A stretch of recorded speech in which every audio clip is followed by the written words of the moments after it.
Welcome to the Board Game Snobs podcast. Critically harsh reviews with a touch of class.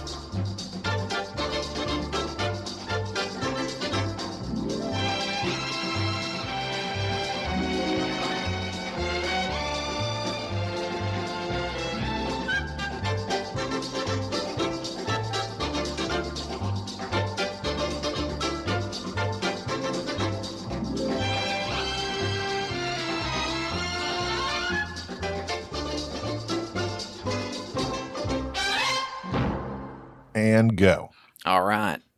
It's time for the podcast. This is the Board Game Snobs podcast. This is the premier star of the show. With me in the studio, not really in the studio, but via the internet, is Gabi, the host. Say something. Hey, Jerry, how are you now? All right, there you go. And with us, a special guest. Oh, you let that. You're supposed to say good and you, not so bad. Whatever. Yeah. Just go. I am going on because that You've already failed. You've already failed. 10 seconds in the podcast. You've let me down, but go ahead. Pitter patter, let's get at her.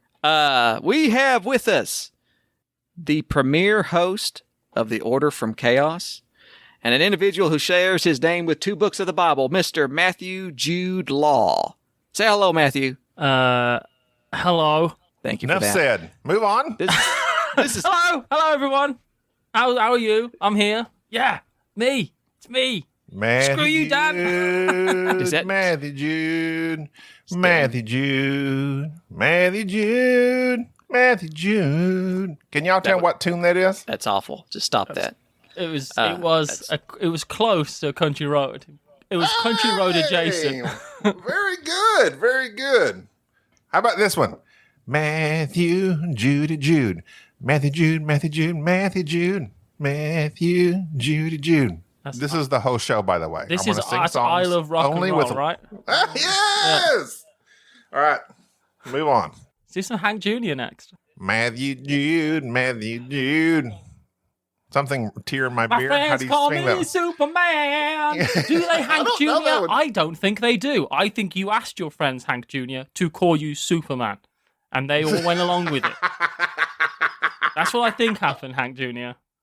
Man of Steel. Shut up. The only thing I know about Hank Jr. is that he has a tear in his beer, so therefore his beer is now salty. We're in Texas. You're offending half our audience. Oh, my. I'm the biggest. I think I might be the biggest country music fan here.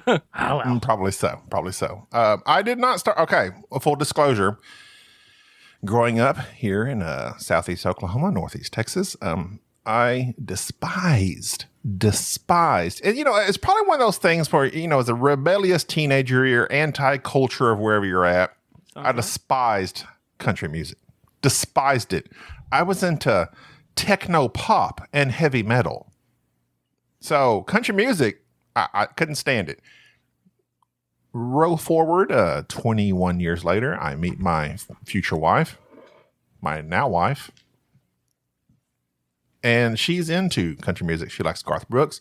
My second concert ever, Garth Brooks, at Reunion Arena in Dallas, Texas. One of the best shows I've ever seen in my life. Didn't know a song he sang other than "Friends in Low Places," but it was amazing. You must have known Friends in Low Places. I knew "Friends in Low Places." Literally, that's it. That's all I know of Garth Brooks. What you want to do is you want to get some Mel Haggard on.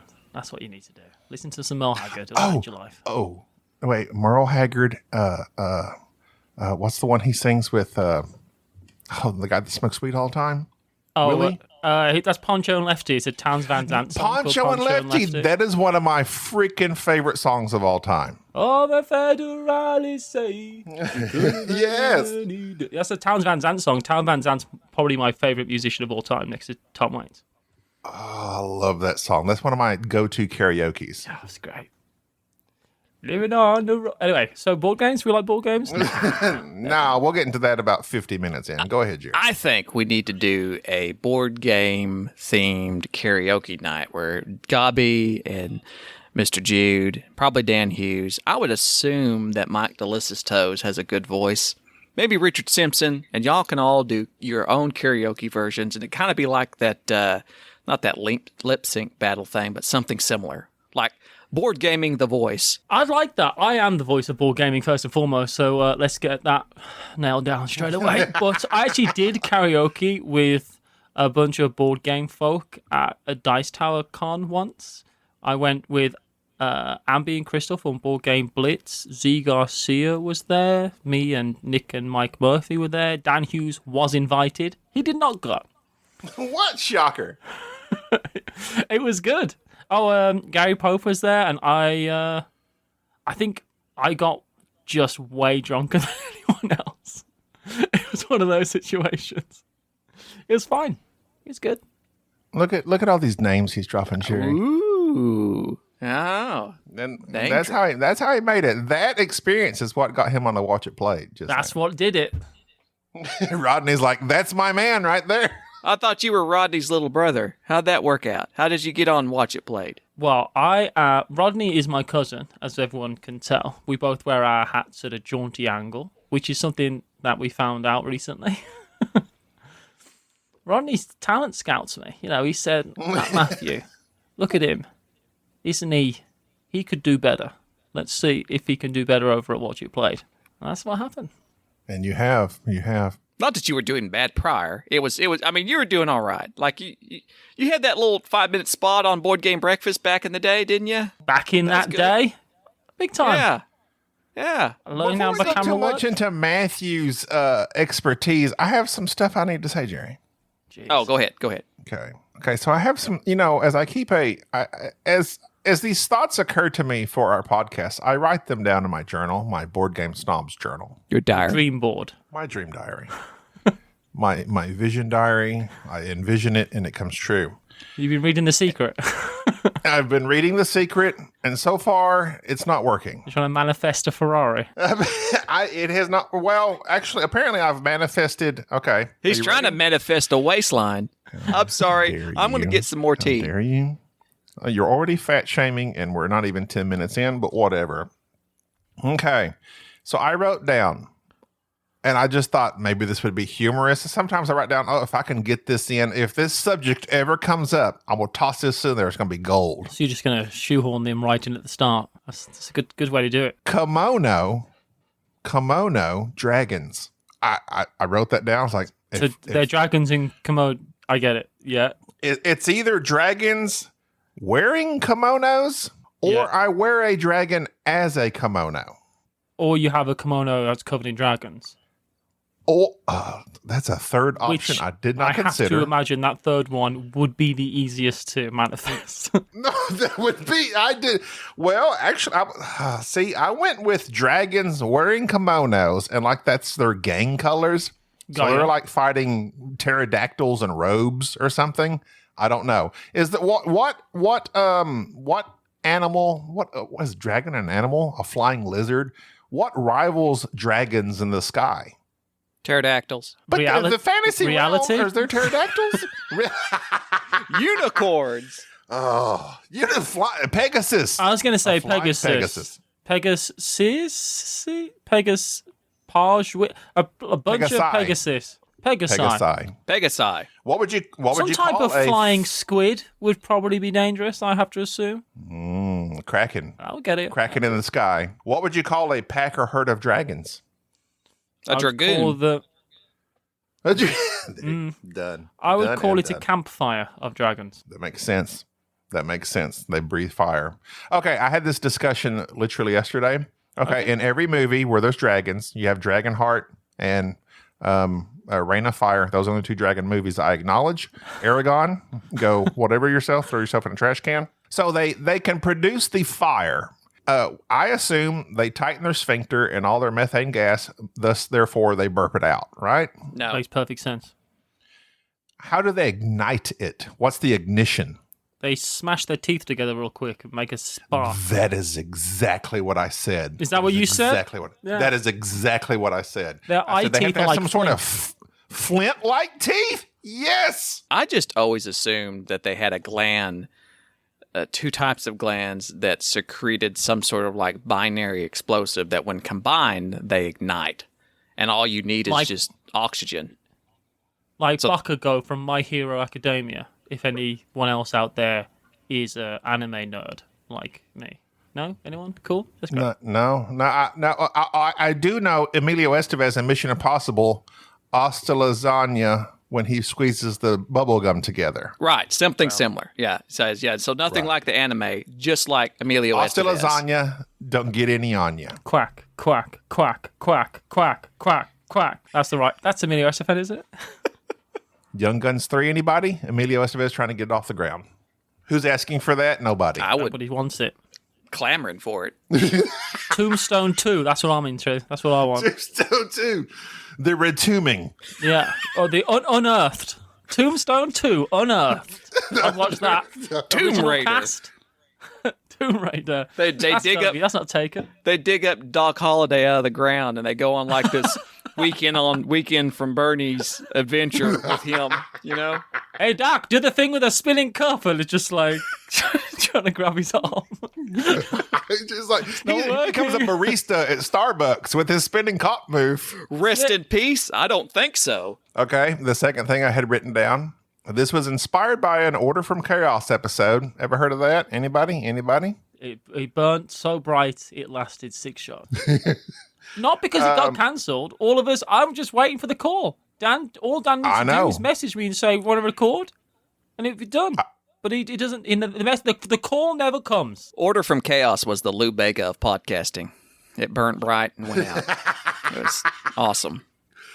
I have shouted it from the rooftops. I love Order from Chaos. The best podcast Dan has ever done. Easily. On the episode, y'all ranked moths, and Dan espoused his hatred of moths.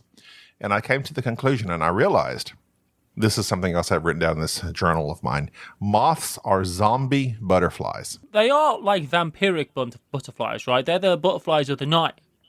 I would say they're braver than the regular butterfly because they ain't scared of the dark. Right? They're great. But they're gray? They only come out at night? It sounds like a zombie to me. Maybe they're goths. That would have been a better name for them. Goths. Look at all those goths fluttering about. I've got goths in my closet. And you open it up. Why aren't moths called goths is the greatest question.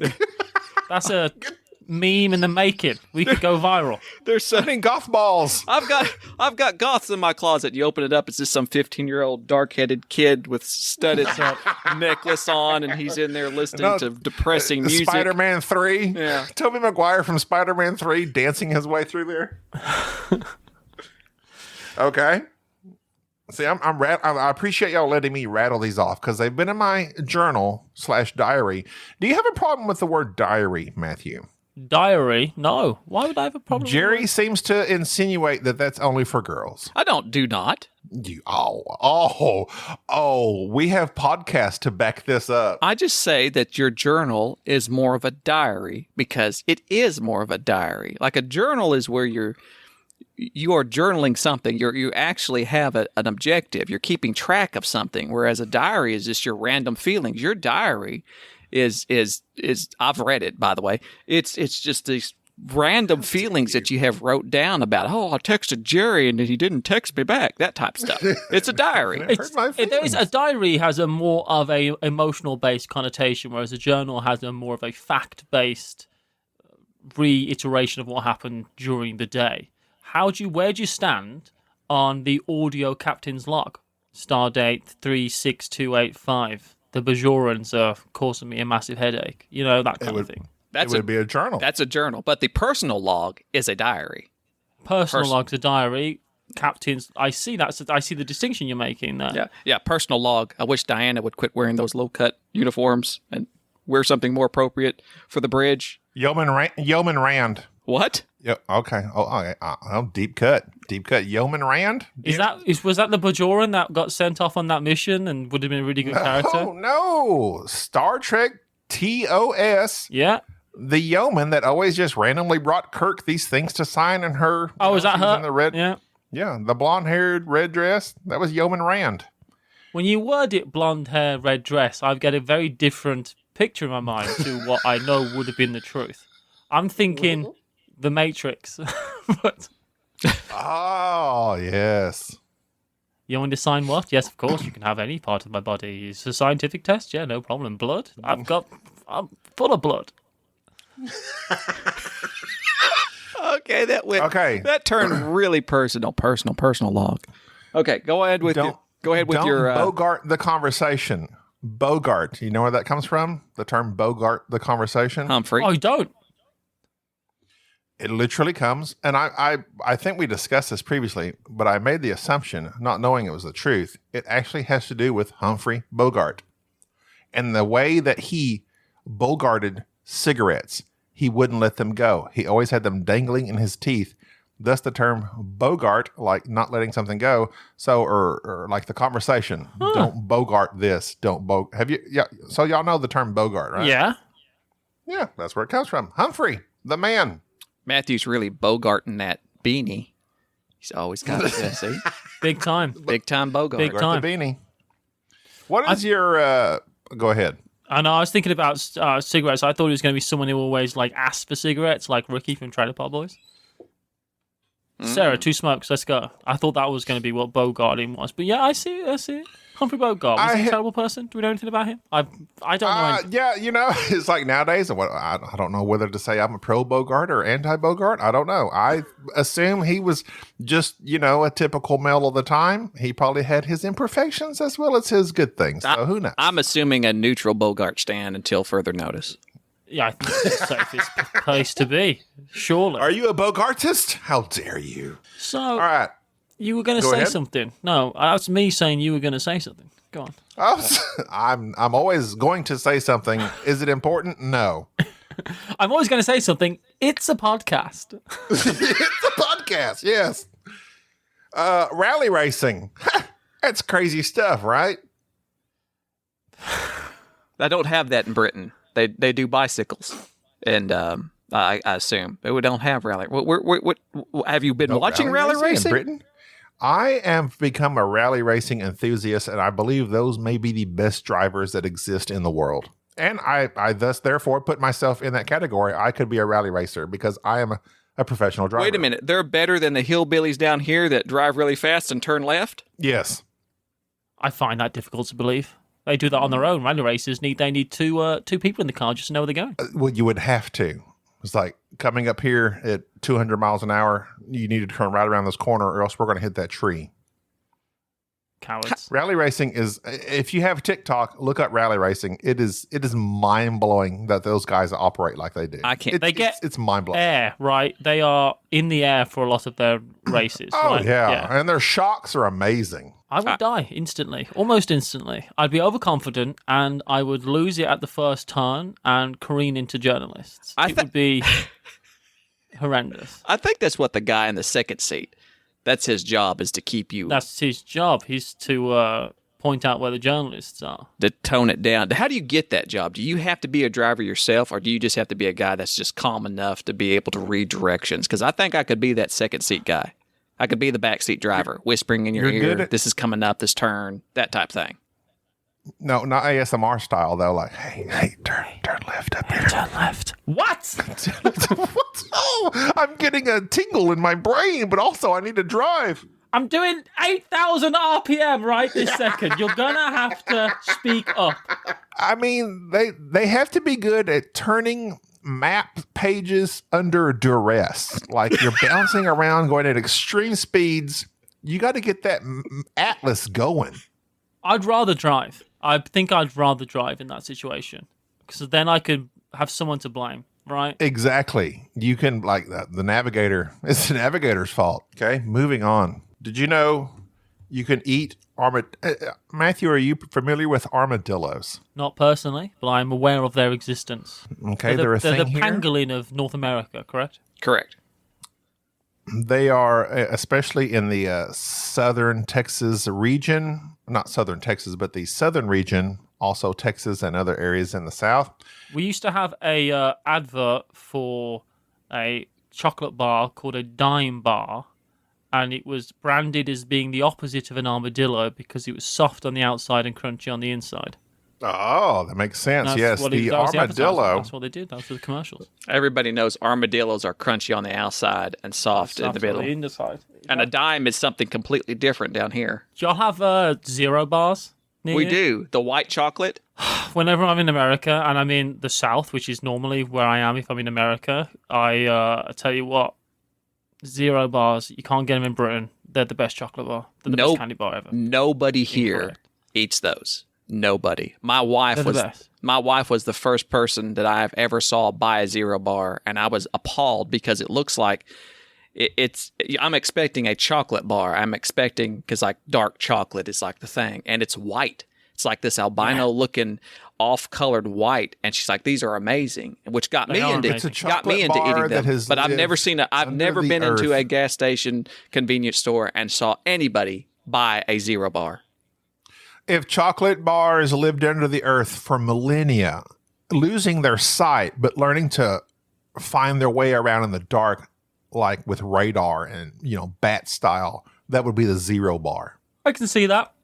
They do look like they've been out in the sun all day, but they are really good. They're just the best. They make Snickers bars look like a word I won't use, but they're just the best. Snickers is the Oh, best. shut up. Snickers are the best. Oh, Snickers are overrated. Snickers is Snickers have had it for too good for too long. It's overrated for a reason because it's the best premier number one, just like Manchester United. Well, it's been a long time since that's been true, but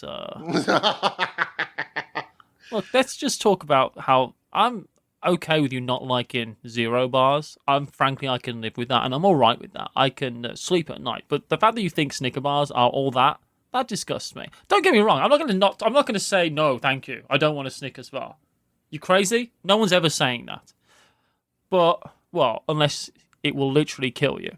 But Unless you have peanut allergies. diabetes or a peanut allergy, there's numerous ways a Snicker bars can get you. Let's face it. You can hot day, slip on one, nightmare. But zero bars are great. Snicker bars are the Budweiser of candy bars. They're just the generalized thing that everybody buys. They're all right, but they are not distinctive enough to be. What's your go-to chocolate bar? What's your go-to chocolate bar, Jerry? Well, I've been buying a lot of off-brand stuff, but really, back in the day, like Great Value, Sam's Choice. What are you doing? No, it's just back in the day. I really liked those Caramello things. You know what I'm talking about? Those really fancy. They're nothing but just a little bit sweet. Got a lot of caramel in them. Caramellos. You got your Rolos that are just your Rolos are just chocolate and caramel. Okay, I like a little crunch. Rolos are good. But you have to put them. You have to eat two at a time, and you have to put them like the wide end together, so you have one complete Rolo. Right? Mm-hmm.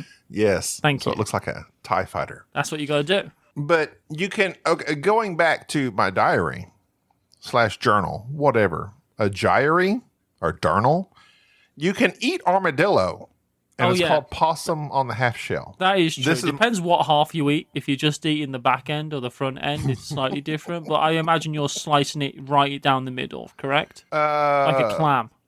You would have to. You would have to make it fair. To be fair. Quick question. This is for both of you.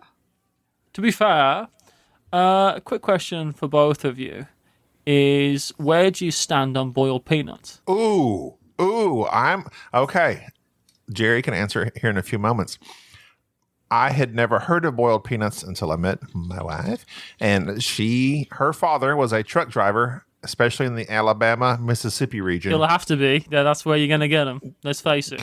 Came upon these boiled peanuts. I was like, what are you talking about? Sounds disgusting. I tried them. I'm addicted. They're the best thing in the whole world. You can only get them in. Well, first, Joe, what do you think of boiled peanuts? I have never heard of them. I am right now I am Amazoning them as we speak. Till just now, you've never heard of boiled peanuts. You can get them in a. You can get them in a can, right? But they're not as good. But if you make them yourself, man, when I'm in Tennessee, I'm eating a lot of boiled peanuts, and I'm in Tennessee normally every year. But hunting for Sasquatch. Well, you could go find the Bell Witch. She's in Tennessee. Oh, okay. There was the Nashville Foot Stomper. Oh, okay. Well, that's actually real. He went to prison. For stomping foot? He would walk around downtown Nashville. It was really actually kind of a big thing at the time. Walk around downtown Nashville and just stomping on women's feet. I thought this was like a clogging person that I should know. Like you were into like line dancing, the Nashville Foot Stomper, and I'm looking him up as we speak. This is awful. This is going to be something that I am going. Yes. Oh my. Don't go down that rabbit hole. Don't fact check me on a podcast. We are Googling everything What you if I say. made it up for hilarious jokes? Oh, speaking of, we'll throw it to you momentarily, and you can go into more about your death by monsters, etc. And I have a story for you, but before we do that, the pink fairy armadillo Yeah. is the smallest of the species. There's 20 plus species of armadillo, Matthew. See, that does surprise me. I did not know that bit. There are 20. We have the 9-banded here. I would Google it, but I trust you. As you should. I'm an armadillo aficionado. The 9-banded is what we have here in Texas and in the States. And then the further south you go, they have more types. But the pink fairy armadillo is the smallest, growing to only 6 inches long. So it's like a gerbil or hamster I want one. or mouse. It's adorable. It has, it says it's mainly found in central Argentina. Light pink scales, fluffy looking white fur. It's adorable. I would never say an armadillo looked adorable until I came upon the pink fairy armadillo. I think I'm familiar with this particular, not the one in the picture, I'm assuming, but with the breed. I'm familiar with them. Yeah, they're great. They're great. I'm glad y'all let me get all that out. So I can cross all this hot information out of my book. Oh, information. I was thinking you were going to go with another word there, but you went with information. That's interesting. The last thing I have, Jerry, as far as my trivia and information, I'm going with information again. I need a thesaurus. I found this from National Geographic magazine. Okay. Jerry, you still there? Yes, I am. I am intrigued Oh, okay. by boiled peanuts. You have not fell asleep yet. Okay. He has got it down a boiled peanut wormhole. Boiled peanuts are so good. You want them in a big jar like a big hot pot jar thing that's in just a gas station that you know's been there all day. They're the best ones. We've purchased ours from, they come in large plastic sacks. You can get, the way I would get them is in a big polystyrene, hating the earth polystyrene, big gulp cup. Get the whole lot. Oh, yeah, then you drink the juice at the end. It's just salt and water and peanuts. You like it, the juice? Yeah. Bloody great. Okay, my last one, then we'll move on. From National Geographic.co.uk, Matthew, .uk. So it must be right. How you will. So should I read this in a British accent? Are you offended?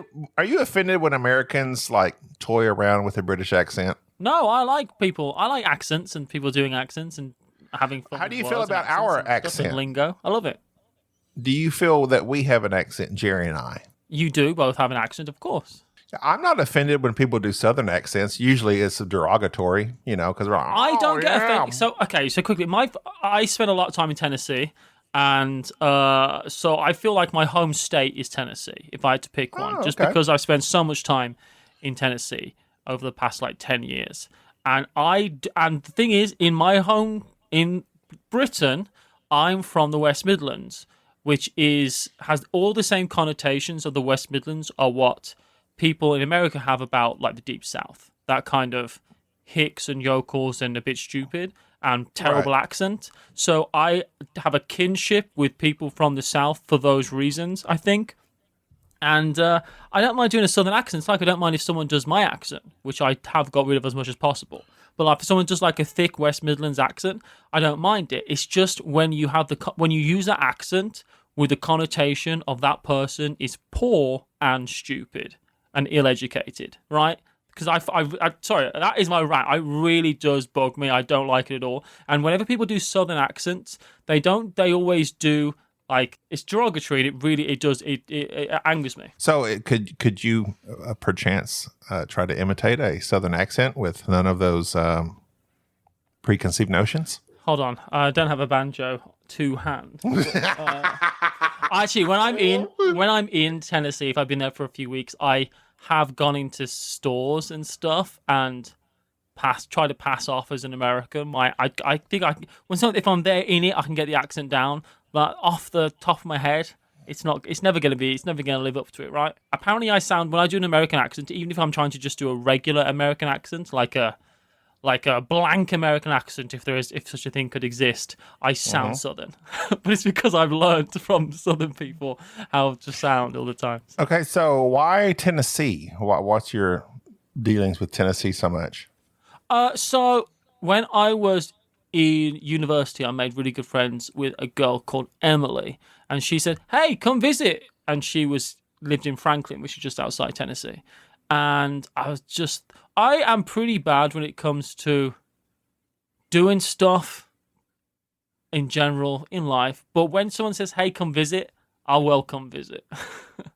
So I called Emily up, it was Christmas Eve. I remember I called her up and said, "Hey, I just bought a ticket. I'm going to be in Tennessee for a month next year." She was like, "Cool." And when I was there, I met a bunch of people and I met a bunch of friends. And then they said, "Hey, you should come visit us next year." And I did. And from there, it kind of blossomed, and I've been going for 10 years. If the pandemic hadn't hit, I'd have been there last year, and I'd be going this year. Very nice. Tennessee, a home of some good whiskey. It is. I'm the only 10 you need. That's not quite how the phrase goes, but I twisted it with my words. Usually when people think of, they say, "I don't know if this will come through here." And I say, that's the problem when people think of the South. I don't know where you come from, but you should turn back. Yeah. I have never seen that movie, by the way, Deliverance. Never seen it.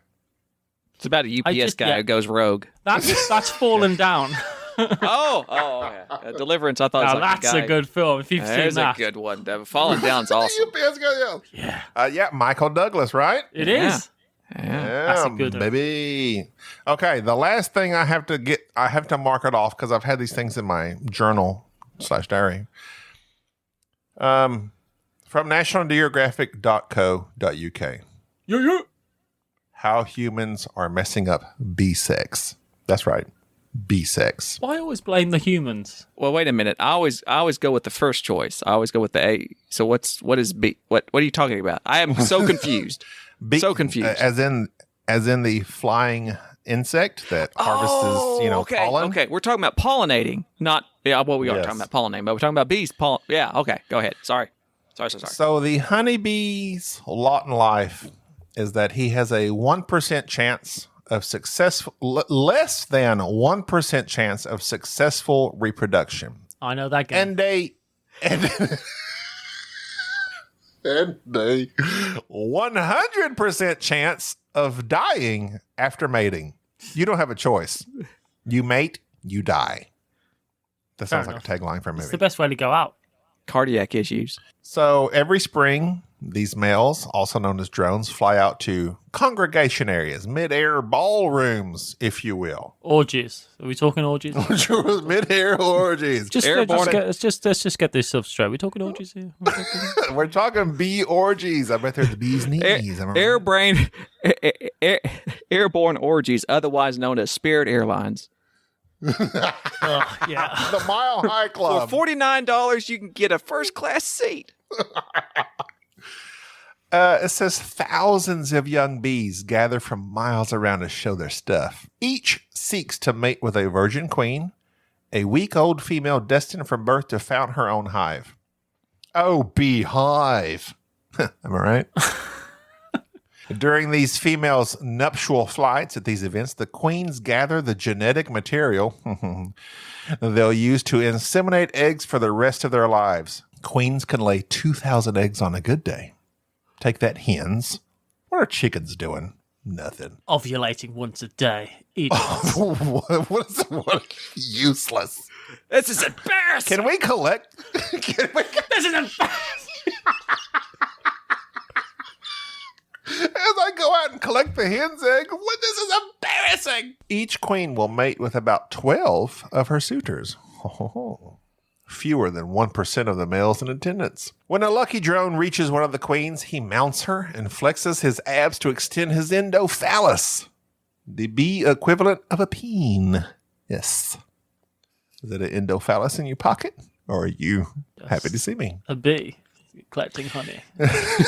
No, that is my penis.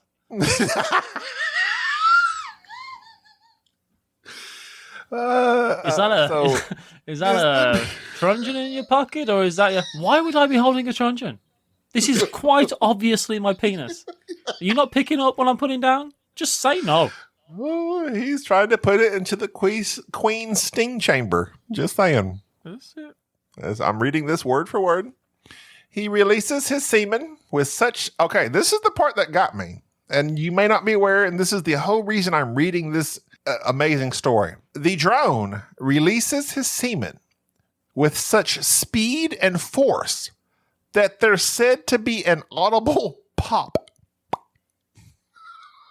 Yeah, that's normal. Then what happens? Oh, is it? Is that... Wait, is that not? I maybe for some, not for all. Well, in my younger days, What was that? I was nothing. In my younger days, of course, I was virile, a young man. Are you popping corn in here, or yeah? No, I am. Why would there be pop? No pun intended. This is the climax. This is the climax of a male's life. And it's rapidly downhill from here. The drone's endophallus stays behind with the queen, and he falls to the ground paralyzed to await his end. That is how I feel after. Is there a sadder end to life than... I mean, I guess you go out happy. I don't know. I'm not a bee. I'm not a drone. I don't think we can truly compare ourselves to the bees because one day they will take over, let's be honest.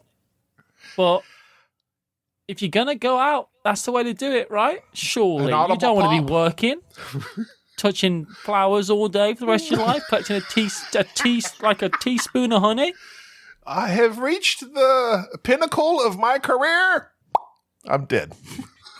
You could say he couldn't help falling in love with the queen. Is that from the article? No, Oh. I'm looking up bee puns. Okay. Do you know that in America they had loads and loads of those sayings where they had like the bee's knees, the cat's pajamas, and those type of things? Loads of those animal sayings, but only a couple of them stuck. But beforehand, there was way more of them. Really? Yeah. I haven't got any what? examples for you, but I do know that's the case.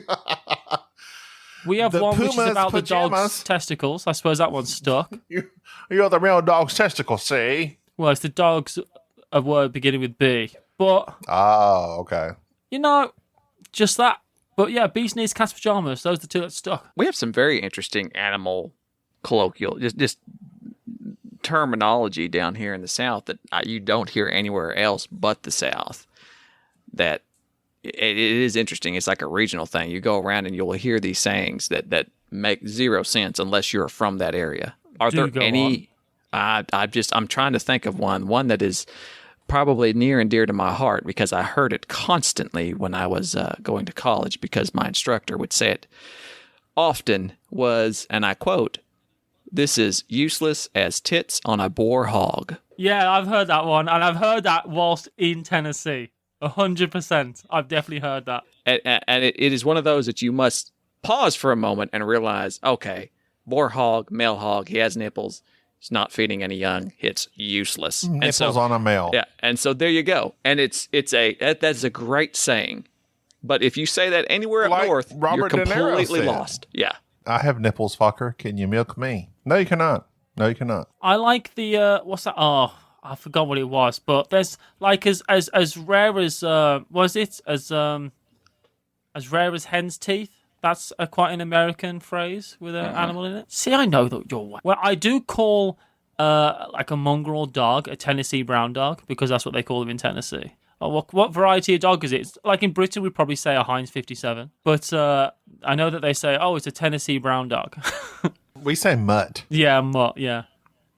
Mongrel? Yeah, but a Tennessee brown dog, it makes it sound like it's a real thing. Do you know what a bee's favorite sport is? Whose favourite sport? Rug. A bee's favorite sport is rugby. Gosh, hopefully that you'd give me a chance to come up with a great pun. Oh, sorry. Rugby. Okay, how about a bee's favorite kind of candy?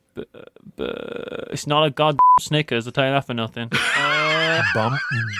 Bumble gum. Bumble gum. Yeah, that makes sense. This podcast is really popping, but I think we've come to the climax of the banter, and we should probably just move on because this is Mad Climax, Furry Road. and here we go. We just need to take off about 10, 20% and move along onto something that perhaps, I don't know, it might be related to the title of this podcast. That would be nice because Matthew Jude, Matthew Jude, and Matthew Jude. Everybody with me. Matthew Jude, Matthew Jude. Nobody. Okay, thank you. Quite uncomfortable. The silence is unbearable. Yes, please don't accept the guests. Don't badger the witness. That's another one with the animal puns. Go on, carry on. Let's do it.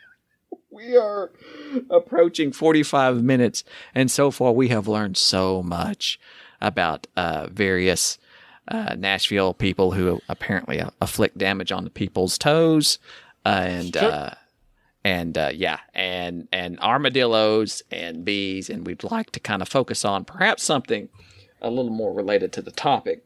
So, Matthew, if you don't mind, if you do not, I don't. Okay, so your experience working in the premier board game instructional video YouTube channel of the world. Yeah, bizarre, right? Bizarre. Yeah, I mean, yes. This must feel like you have been adopted by Yoda of board gaming, the grand instructor, and he has taken you under his wing. And I just must imagine that Rodney Smith just, he rides your back, and you are jumping, swinging from vines, and making videos, and he's just whispering in your ears how to be a better Watch It Played member. Is this correct, or is it something similar? It's almost exactly correct. It's like you were there. But yeah, the thing is, right, I didn't ask for this. Because Rodney just, because me and Paula started at the same time, but me and Paula Deming, things get dicey, that's who she is. We kind of started like doing a bit of work for Chaz on Paradise. It lasted about 2 months because just 2 months into it, Chaz said, we're going to start all working for Rodney. And I thought, cool, let's do that. In my mind, I was like, cool, that YouTube channel's like 10 times bigger than Chaz's YouTube channel, which was 10 times bigger than my YouTube channel. So that was good. And that's all that happened. It's great. And then we started doing these lists Chaz does a lot of work on. They're board game adjacent. They're very silly. And I do the news. Rodney's been poaching my ideas for years. And I've said that. And I'll say it to his face. And that's good. It's fun. It's great. It's fine. It's all right. It's great. Jerry, when I said get the premier contributor to Watch It Played, I meant Paula. Well, everyone does. Paula was busy. Paula was very busy, and she doesn't know who we are. But we're very happy to have Matthew. Well, Matthew has failed upward. We are pleased to have him on the show, simply because of the fact that we have watched Matthew, and he's been a member of the various other podcasts and other things. And you have another podcast that's quite popular, I think, besides Order of Chaos. And I don't know, I don't listen to podcasts. But what was that, The Monster Show? I've got a podcast called Death by Monsters, which is a show about monsters, mysteries, and the unknown, which I do with Paula Deming and Nick Murphy from the Brothers Murph. It's nothing to do with board games, not unlike 50% of this podcast. And it's each week I bring a story of something that's weird, mysterious, unknown, and I believe, and Paula and Nick do not. And that's basically the premise. I have one for you for that podcast. Go, tell me about it. It's pretty dark, though. I'm in. Do you go into... Okay. Have you seen inside my mind? Most of my knowledge of you is from the Sporadically Board. What have you done? 12 guest spots? I don't know. I was winning for a long time, and Dan, the last couple of times Dan's asked me to do it, he's actually said, hey, do you want to record Sporadically Board now? I just need... the best one in the world. I'd love to, but I need some more... Just give me a day. I just need a day to work it out, right? That's all I need. And then they call Richard. Okay, so in our area, Jerry, I don't know if you're familiar with, I would hope you're familiar with this. Jerry lives in Antlers, Oklahoma. Mm-hmm. If you go due east on Highway 70, you will come into Valiant, Oklahoma, or Hugo, then Valiant.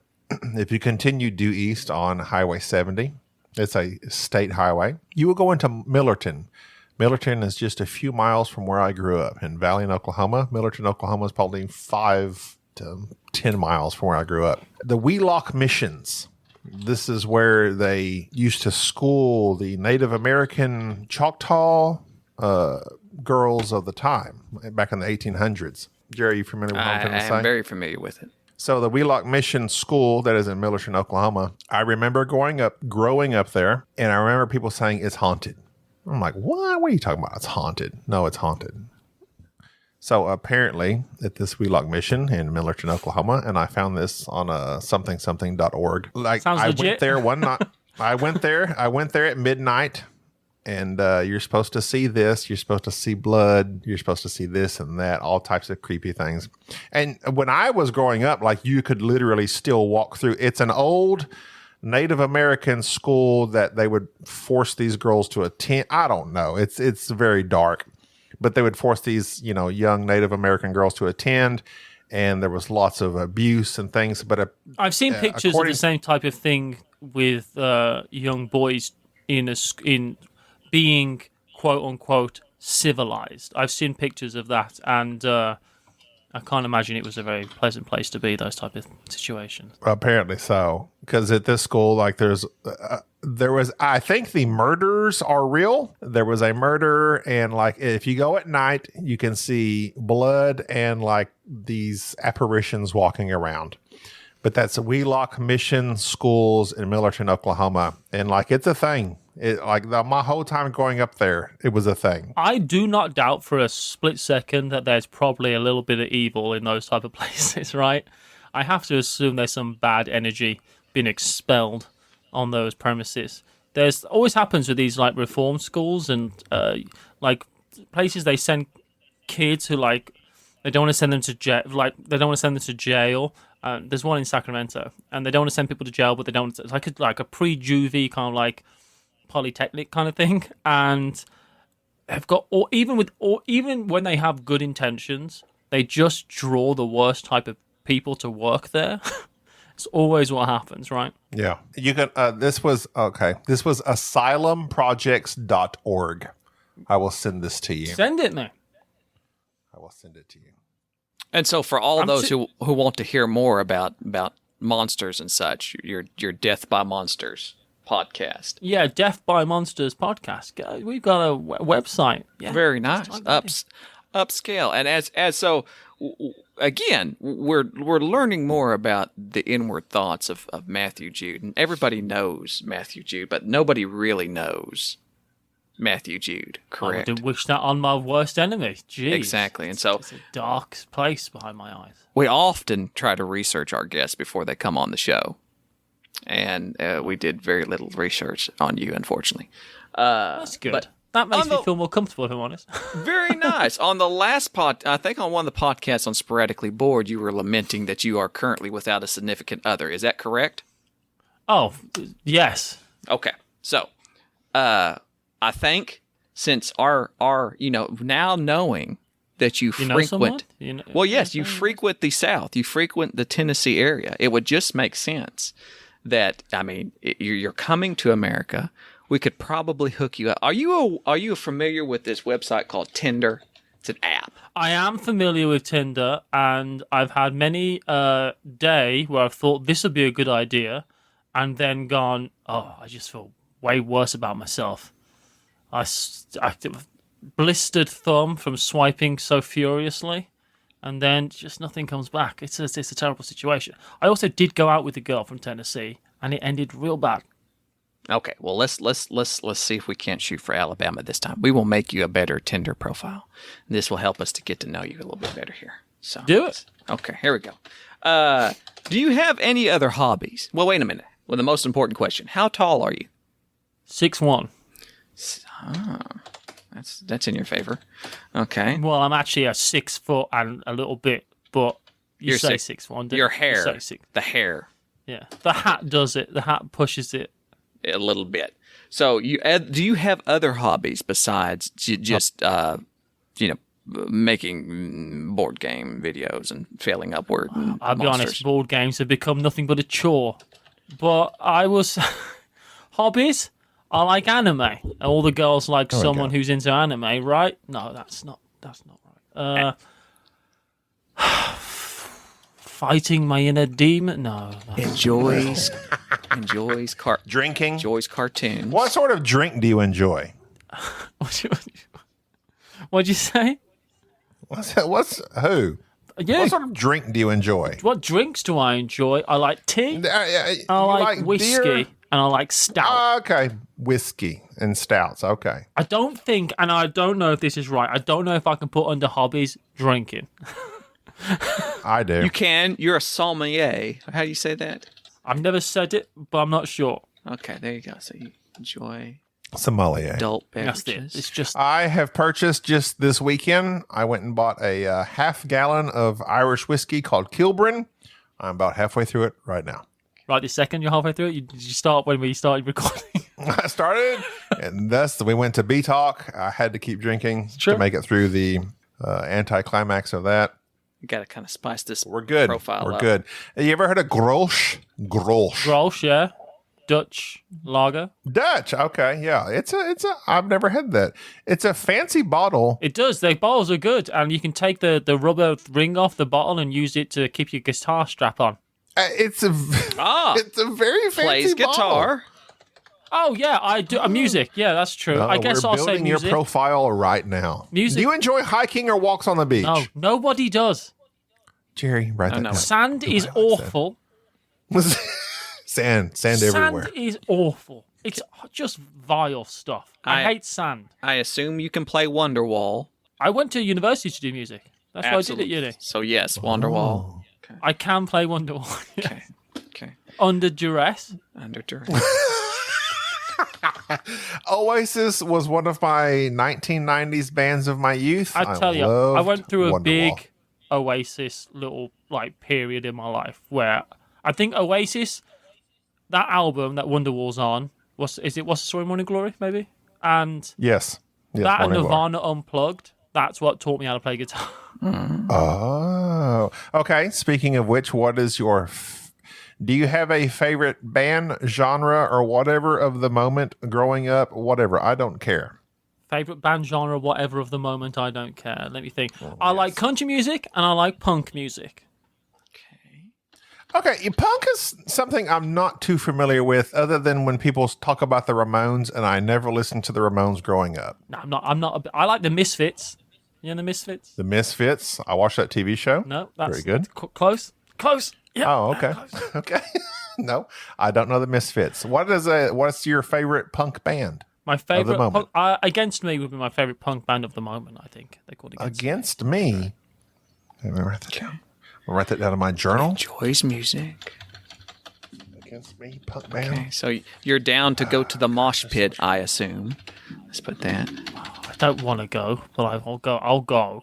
Okay, so your idea. Against Me. If you were to go out on a date with someone, what would be your Dive bar. Dive bar. Dive bar. Okay.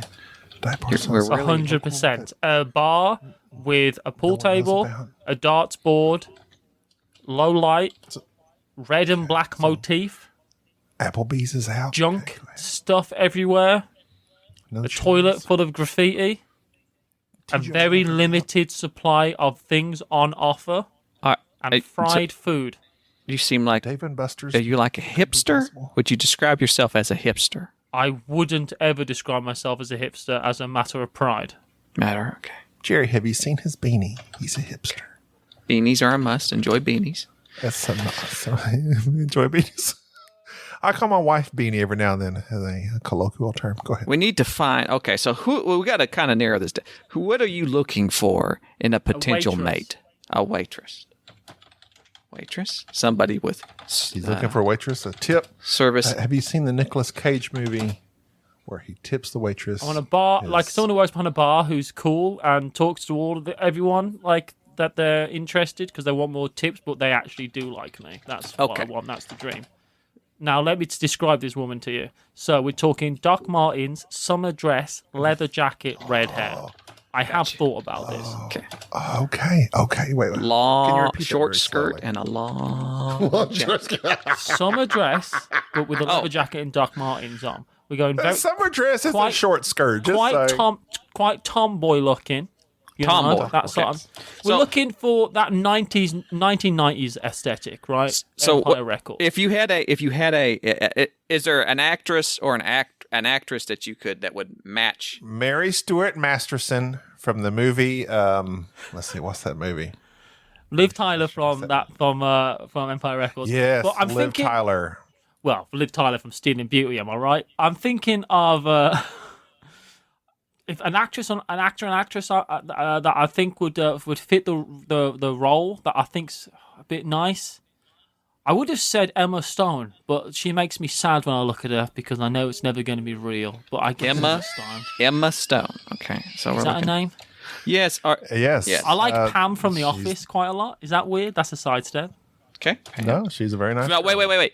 English or British? Amy Adams. Ooh, Amy Adams. Amy Adams. Oh, so you like? Okay, so red hair, It's red or like strawberry brown, just that kind of color. I mean, Strawberry Fields. I don't really have a type. Gotcha. I went out with a girl with black hair, a girl with ginger hair, a girl with blonde hair, and a Japanese girl. So I don't think I've got a type. And I'm not. I like cute. We're just saying, and none of these worked out. So we're just. They did not. Okay, so we're not. I'm not saying that judgmental. I'm just saying we're just. Are we? We're just matter of fact. Matter of fact. Matter of fact. And we're trying to rectify this. We're seeing that this is not necessarily working out for you. So we got to kind of maybe narrow our search a little bit more here. So all the single ladies listening to this podcast, all the single ladies, I mean, email us at boardgamesnobs@gmail. You may forward your information, your profile, to Matthew Jude at hotstuff.com. Send a picture of your board game shelf, and we'll decide if you should be acceptable for Mr. Matthew We'll Jude. forward it to I don't need Matthew you to like the Jude. same things as me. I just need you to be as desperate as I am. That's what I Okay. need. Matthew Jude at iamdesperate.com. That's it. Okay. You've visited before? The loneliness is a black hole.com. true. Gotcha. Okay. Or you could send your application, your CV, your resume to Matthew Jude at endophallus.com. That's it. Is that what they call it on Tinder? Is your resume? What do they call that? That's like calling you a sandwich artist, right? Yes. I am a certified sandwich artist at Subway. That's it. Okay. So along these lines, Matthew, you okay. I'm going to let me bare my soul to you. Please do. I feel very vulnerable right now. I'm ready for love. You would appear to me as someone that has it all. You have very nice looks. You have great hair. You have charm. You have wit. You have a British accent. You live in England, the land of Rain. kings and queens and royalty. I'm like, yeah, I would like to be Matthew Jude. No, you wouldn't. Tell me. I don't want any of those things you've just described. You can have them. Okay, but so the question is then, this is the question to you. Let's go for it. Do you consider yourself happy with all that you have?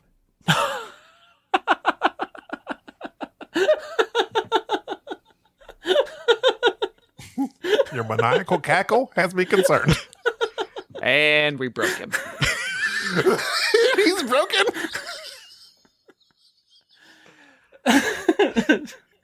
I wasn't prepared. I wasn't prepared for that. No. The short answer is no. Short answer is no. Long answer, no, with a laugh.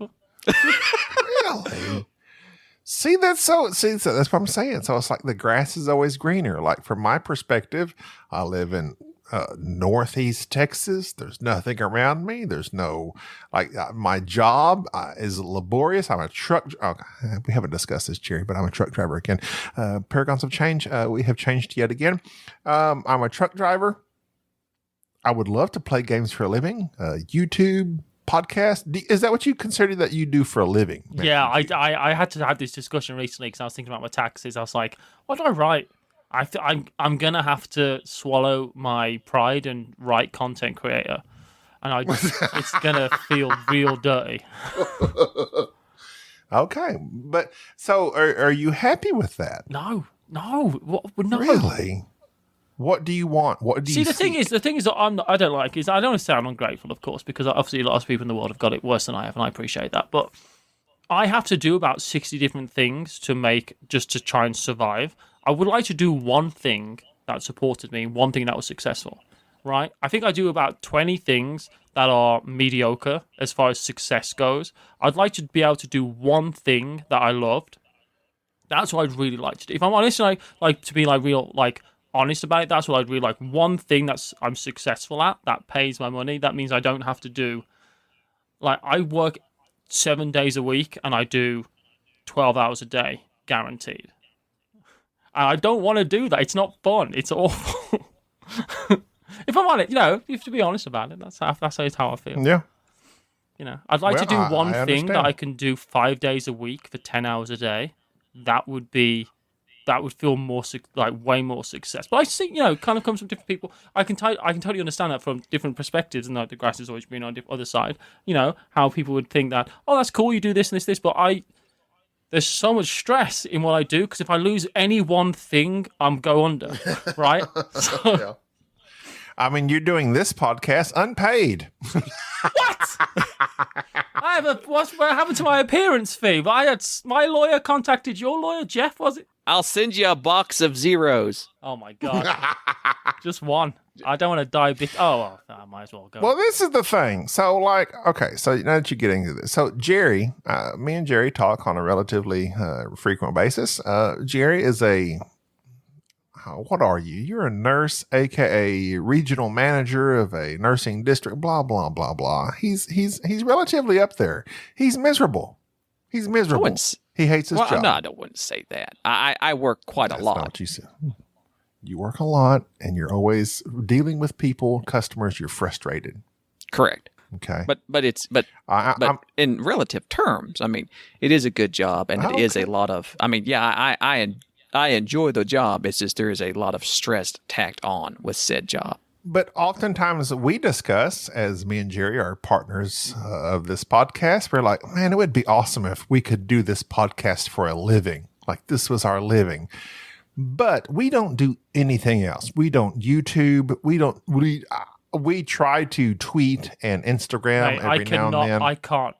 Whenever I give myself, one of the things I'm like at the start of the year, I go, all right, I'm going to tweet more or do that. And after about 6 days, I just think, I hate this. I can't, I hate it. Social media, I'm there to browse. I'm not there to contribute. That's how anyway, go on. It's awful. It's awful. I mean, I browse Twitter pretty frequently, and then I discover it's a horrendous place, and people just fight and tear each other apart. The key to Tinder, I don't know the key to Tinder. The key to Twitter, key to Twitter is to browse until you feel bad, then stop browsing. You just find something to be angry about, then you stop browsing, and you've done Twitter for that half an hour. Then you wait half an hour, you do it again. I concur. Twitter is a terrible place, but I mean, if you can find every now and then you find a fellow minded person, you're like, hey, let's be buds. But then the rest of Twitter is awful. It's absolutely awful. The key to Tinder is the endophallus. The key to Twitter, is you have to realize that this is just a snapshot. People are just spitballing 140-something character ideas, and a lot of times it's often negative, and nobody wants to have a conversation. It's just hot takes of things. And yeah, I'm not a big user of Twitter either. But either way, with everything, if there was one thing that you could do, like what do you want to do?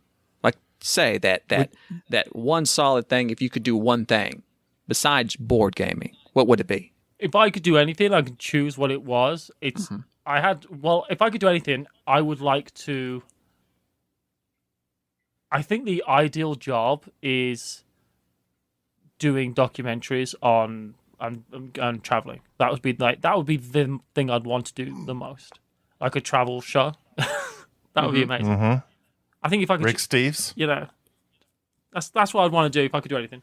And I was thinking about starting a YouTube channel, doing that kind of stuff, and then the world kind of shut down all of a sudden. It was bizarre. And but that's what would be my ideal thing. On Netflix, there's a fellow. He's like the creator / writer of Everybody Loves Raymond, Phil Rosenthal. Yeah. Somebody Feed Phil. It's on Netflix. He's an absolute delight. He has a positive attitude. You watch his show, he's just happy. Somebody Feed Phil on Netflix. He travels the world eating food. I bet he's quite happy. How much is he worth, do you reckon, net worth? I mean, about 300 million. Yeah. That'll do it. What is it? Money doesn't buy happiness, but it buys the type of misery I love. That's the phrase. Yes. Yeah, I would look at that. I was like, it's easy to be happy. People say money can't buy you happiness. Those are rich people that say that. Poor people are like, no, it could really help me out a lot. It could really help with the stress levels, though, right? Sure. The thing is like, honestly, if I could do anything as well, I would love to. This sounds so ungrateful, and I don't mean this to be ungrateful and stuff, but it would be lovely to have board games as a hobby again, rather than work. I mean, I do see board games as work now, rather than a thing I do for fun a lot of the time. Do you ever get that? Well, no, we don't get that because we're not. This is one thing that I am very thankful for, and although I think we would take the opportunity to. And rightly so, of course. Yeah, but obviously, this podcast is not professional enough, and it's not. This podcast is an escape. This is just an enhancement to the hobby, and it's something that we really enjoy doing. And when you take something that is enjoyable and it becomes your quote unquote job or project, it does change. And I mean, it is you view it differently, you treat it differently, you have something that you expect from it. And this podcast, I mean, the only thing that we really expect from it is that we're going to get on and we're going to have a good time. We don't particularly worry about how many people are listening or what's taking place. It's just we do it for fun. And that, of course, Gabi always wants more listeners, but Gabi also doesn't want the stress that would come along with having to do people don't realize what it takes to be a content creator. It's not just set up a camera and smile and say what pops into your head. For actual quality content, I can't imagine how much time that I'll say you, but even Rodney Smith, how much time that y'all spend on doing an instructional video. Like people just like Rodney, those videos take like a week to make. But I see what goes into. You ever see those things? It's like behind the scene photographs of people taking photographs for Instagram, and you see someone taking a photograph of the person making the Instagram post, and it's taken them all day to set that up for one Instagram post. And that's going to get millions of impressions and all that kind of stuff. But I don't know. Yeah, I think it's true. And I think Watch It Played is a good example of that, because it was simply I'm going to show people how to visually explain to them how to play a board game. And then slowly Rodney took it a step further. And there's a lot that you can see the quality of the show and how he has kind of branched that out. When I see that, I recognize the work that's behind that. And I just cringe and thank God there's somebody out there that's willing to do that. And that person's not me. Yeah, well, as well, is that because I do This Game is Broken, which is a board game panel show podcast. And some people have said to me in the past, like, oh, is that you edit that show? And I say, yeah, it takes like 8 hours to edit an episode of This Game is Broken. And people will say, oh, I didn't think there was any editing that goes into it. And I have to explain to them, that's the point. It took 8 hours for it to sound like it's natural.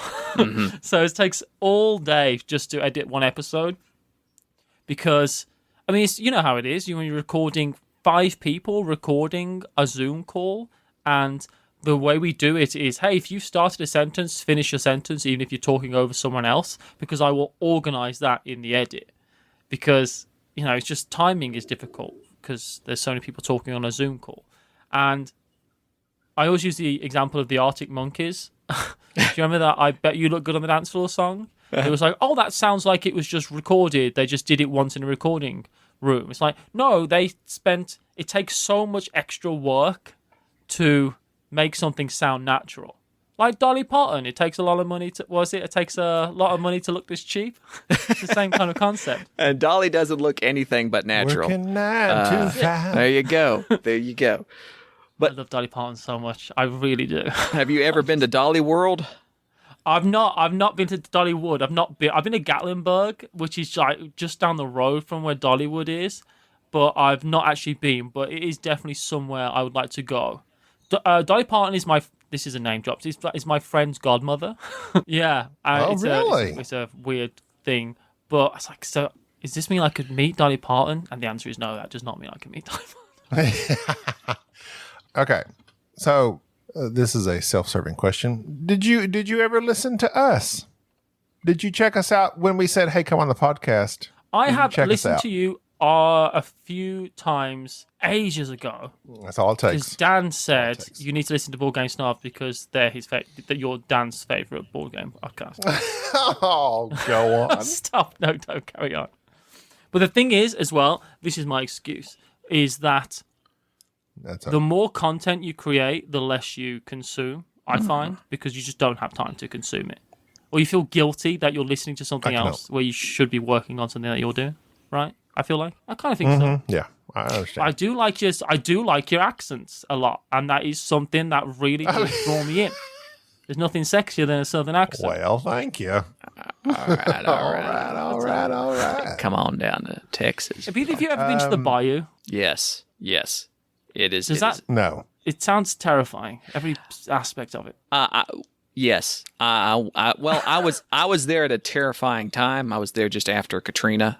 During that time period, and it was I had never been to Louisiana. I remember my father knew people in Louisiana, and he said they're a different sort. They have been there forever. Some of it is literally a swamp. Everything wants to kill you. There's mosquitoes the size of bats, and it is a fascinating place. It's just if you're going to kill someone, right? That's the place to do it. That's the place to do it. Like Louisiana is the dumping grounds. The gators will eat you. What are you going to do? You can't. That's it. You're gone. Yeah. I used to go to America, my mom has said this to me many times. I was like, just for all my trips, she'd say, "Don't go to the bayou," and I'm like, it's not just because you've seen True Detective once does not mean I'm going to the bayou. CSI Miami was somewhat similar with their swamps. So many a fan boat ride and dead bodies found in the swamps. I mean, that's the worst way to find a dead body in a swamp is at a fan boat because it's going round and round. Oh, speed bumps. Just going everywhere. Like a Mortal Kombat finisher. Jeez. Hey, Mortal Kombat movie coming out. Rated R. Going to come out with a full blood. Jean-Claude's not in it. Jean-Claude's in the not commercial. In it, so I'm disappointed. That was Street Fighter. Oh. Come on, Jerry. You mean Yoshimitsu's not in it? Mortal Kombat. All I know is that Scorpion says, "Get over here." In the trailer. Get over here. There's no way in a million years it's going to be good, but I definitely it's going to be worth a watch. Right? It's one of them. Oh, you gotta watch it. If you grew up in the 1990s, like you Monster gotta watch Hunter, it. the movie. Was it Monster Hunter they just did? Was it called Monster Hunter? Oh, surprisingly, not the worst Apparently movie not, ever. But wasn't it like half funded by the U.S. military? Come, join us. Just in case there's monster kaiju's. It'll be fine. Kaiju's, you said. So Matthew, we had asked you. I don't know. You may have missed this episode since you're busy creating content of your own. Did you perchance create your Bubba top 5? You're crazy. I did it. Okay. So those that are listeners of the show, remember that the Bubba top 5 was quite insane. Bubba, we asked him to create his. I said, "Would you please do your top 5 board games?" And I did. I just assumed he had done lists. You just in the past. assumed that was a simple question to answer.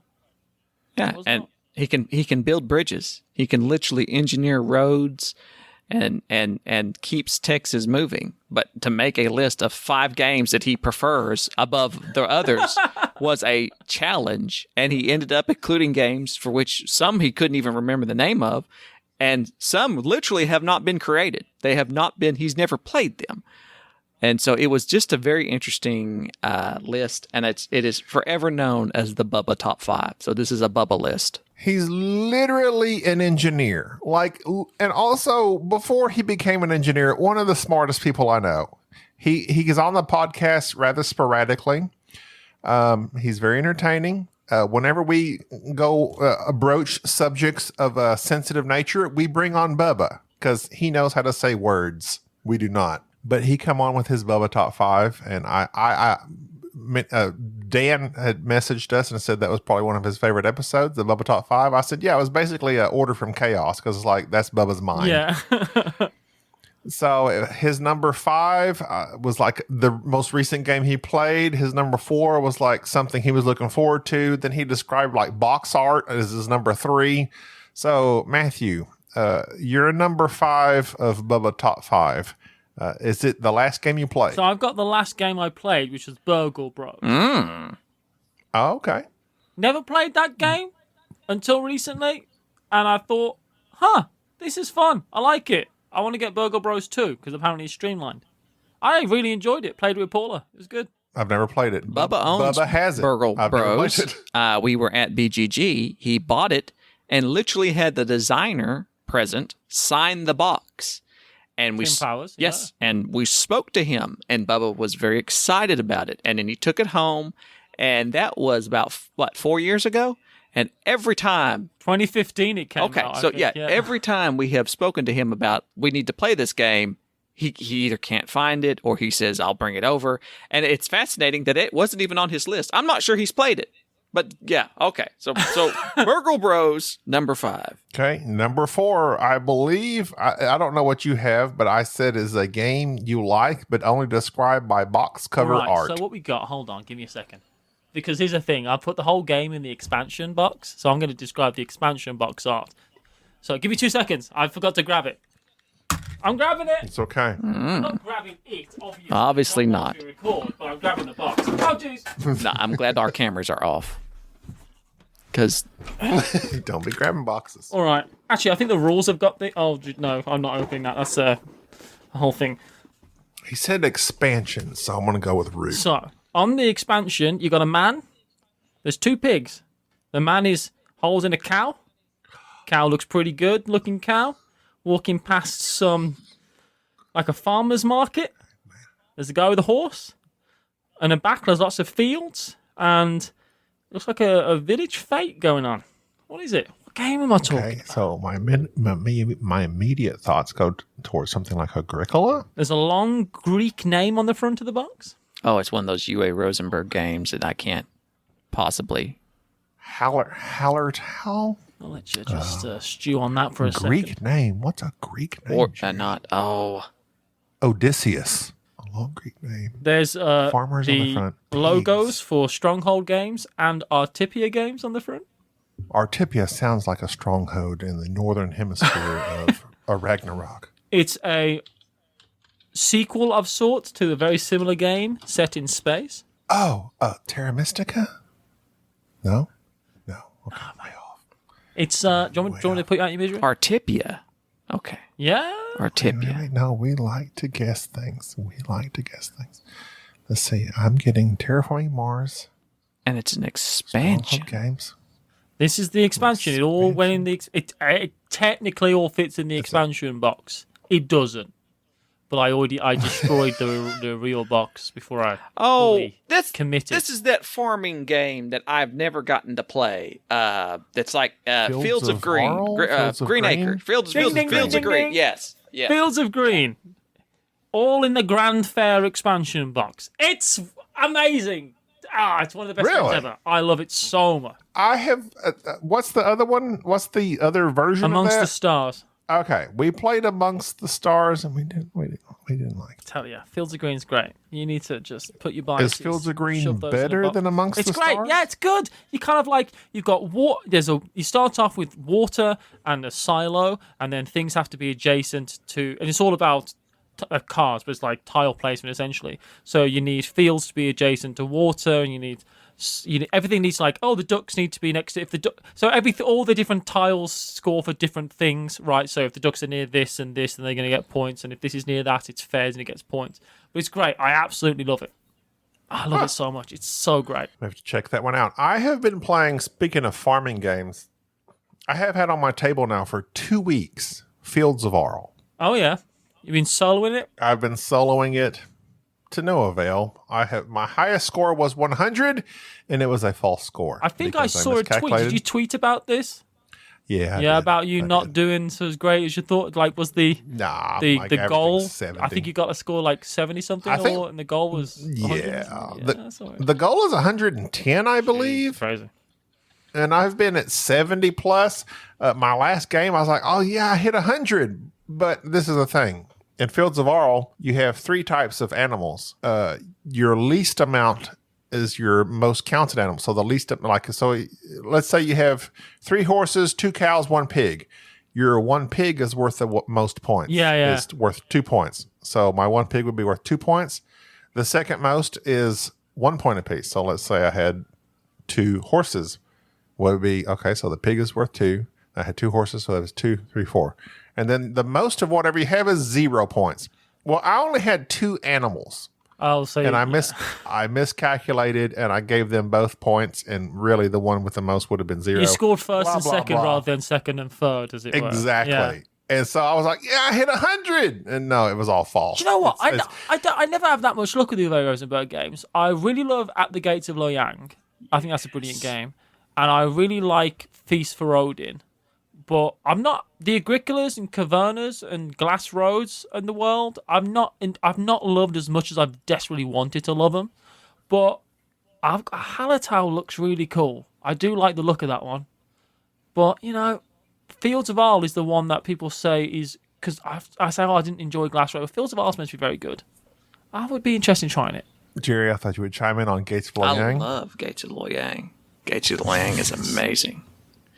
And recently have started playing the family edition of Agricola with my family, because I have a family. I've reproduced.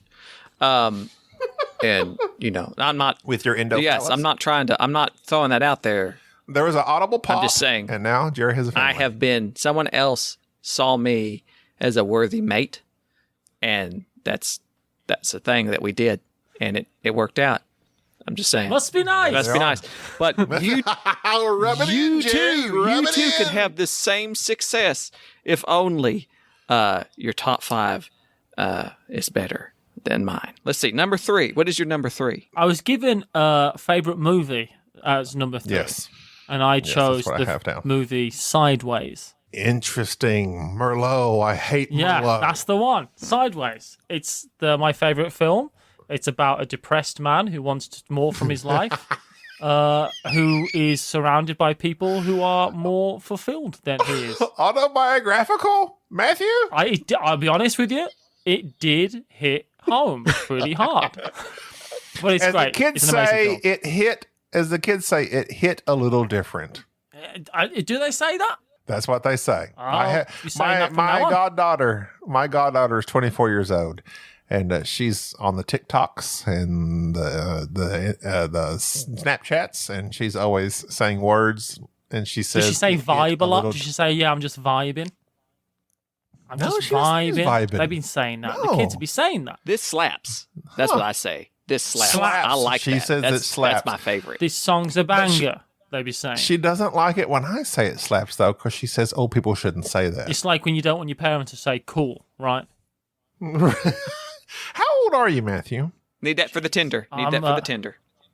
There are different answers if it's for the Tinder. Okay.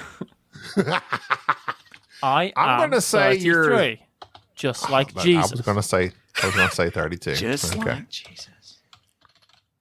The Messiah of Watch It Played. We got you. Matthew Jude, the Messiah of board gaming. Also, But Sideways is an amazing Virgin. film. Just to, I will be honest with you, as I like to be honest with our guests. I have never seen it. oh, it's so good. But you got a quote, and you were convincing to me, and I appreciate that. I said that quote because I thought you might say, "Oh yeah, he's seen it. He's with me." But no, I only know that because I've seen bits and pieces of it. I listen to a lot of podcasts. Well, I bet you do, right? That makes sense. I'm a truck driver. Yeah, I'm a truck driver, so I listen to lots of podcasts, and I know that Paul Giamatti says something. He hates Merlots for whatever reason. I don't know. I haven't seen Paul it. Giamatti is amazing and one of the he's best amazing. actors of this generation. He's not even this generation. 100%. He's just it. It's just Paul Giamatti. Even in poor so films, good. that awful M. Night Shyamalan film that he starred in, even he was good in that.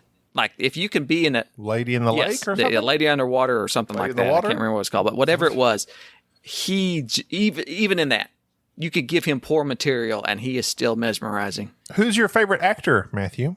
Jeez, my favorite actor. I'll be honest, I kind of resent them all. But I think I have an answer for this, but it's not going to, like, it's not, I can't think of what the answer is. I do have an answer for this, I would normally give. I think Robin Williams is one of the greatest actors of all time.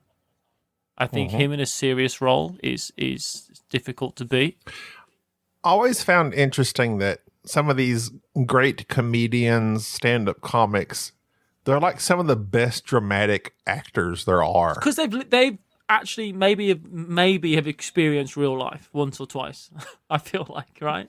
Yeah, it seems that way. Real life and cocaine. That'll do it. I was watching this. I have stumbled upon this podcast by Theo Vaughn. I think he was he's from Real World or something. And I stumbled upon it through TikTok. I watch his TikToks. And he's like, my favorite weed is cocaine. And I was like, they always have his TikToks on, and he's freaking hilarious. I have not actually listened to a full podcast of his, though, so he might be He's terrible. got some very interesting stories about when he was growing up. I think, from my understanding, he came from like dirt poor, right? So he's got some interesting he sounds Southern, so I'm sure he's from our region somewhere. He was poor. Two wife beaters in the winter. We didn't have no coats. Yeah, That's it. Yeah, That's it. I absolutely. Theo Vaughn is.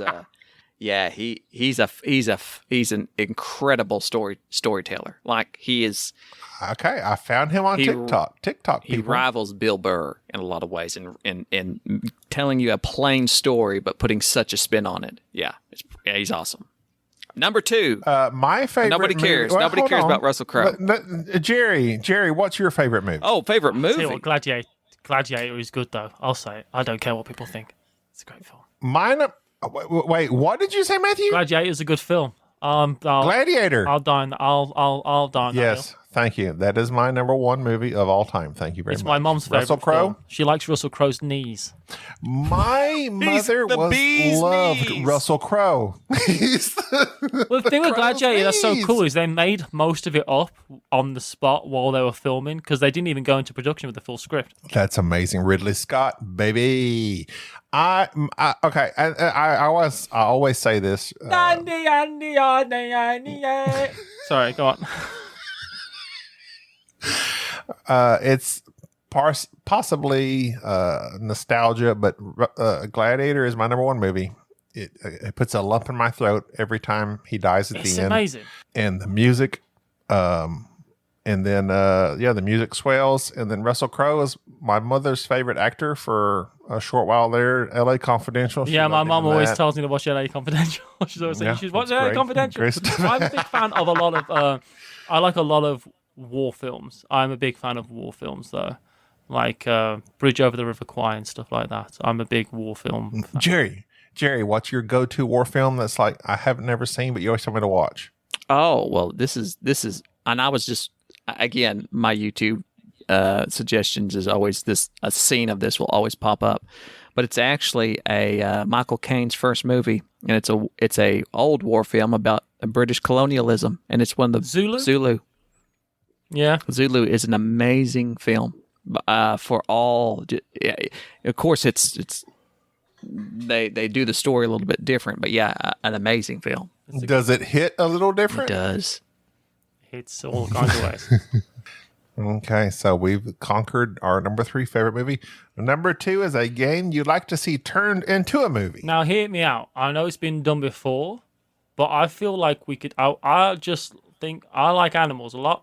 I would watch Zularetto the movie, but not a comedy. And I don't know what it would be. Just Zularetto the movie, where they're built. I know it's been done. But it doesn't mean it can't be done better. Okay, quick question. Matthew, quick question. Yeah. Why do the British not say tease? What?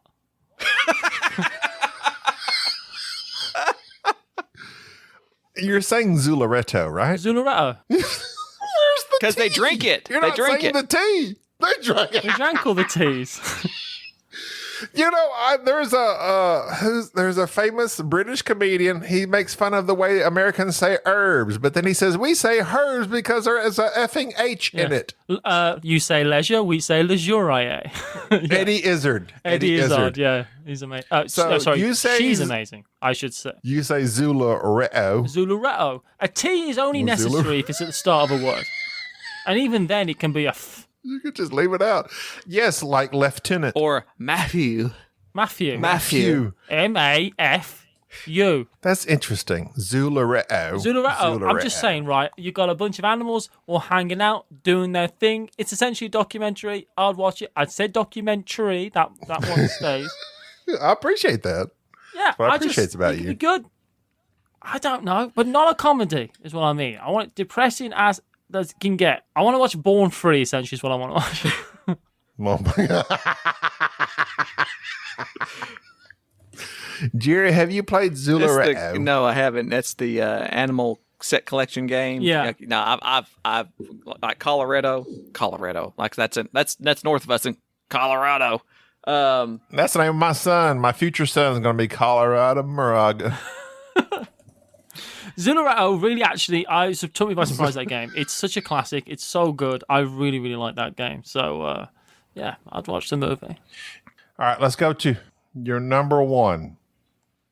So, you gave me number 1 can be literally whatever you want. I'll be honest, because there were no margins or rules, it was hardest one to think of. But I'll tell you one thing. I haven't played a video game since Final Fantasy VII. And I've started streaming a bit on Twitch because that's what they say you should do. I've been playing Stardew Valley on Twitch. It's at the start. It's the second T in that I can't say, so it's Twitch. No, it doesn't work at all. But Stardew Valley has absolutely blown my mind, and I absolutely love it. I'm a bit obsessed with it. Have either of you played Stardew Valley, the video game? I began it. I realized it's a big hubbub about the board game coming out with it. That's true. I have no interest in the board game. The game is fine. Like I understand because it reminds me of the old video game that was out. What was it called? There was a farming game that has been out for years at a time. That was Harvest Moon. Harvest Moon. I played a lot of Harvest Moon back in the day, and it was wonderful because it was. It's a new young song. Yeah, it was. On this harvest. Well, it's just other games that I liked when I was much younger. I liked, other than Worms, I liked a game. It was before Warcraft became World of Warcraft, and it was just Warcraft 2. And it's the same kind of thing, really, when you think about it. You just get stuff to build stuff, to get better stuff, to build stuff, to get better stuff, then you can build stuff. That's all you're doing. And that's all you really do in Stardew Valley. Nothing really happens. You just get stuff to get better stuff. And I like it. And the music's very calm. It kind of helps me with my stress levels. Well, it's good. If you want something that is slightly more macabre, same art design, basically a ripoff of Stardew Valley. But in my opinion, just it took me by surprise. Like I said, I don't particularly care for Stardew Valley, but this one just popped up and I had to play it. It's called. Let me make it up here. Make sure I'm looking at it right.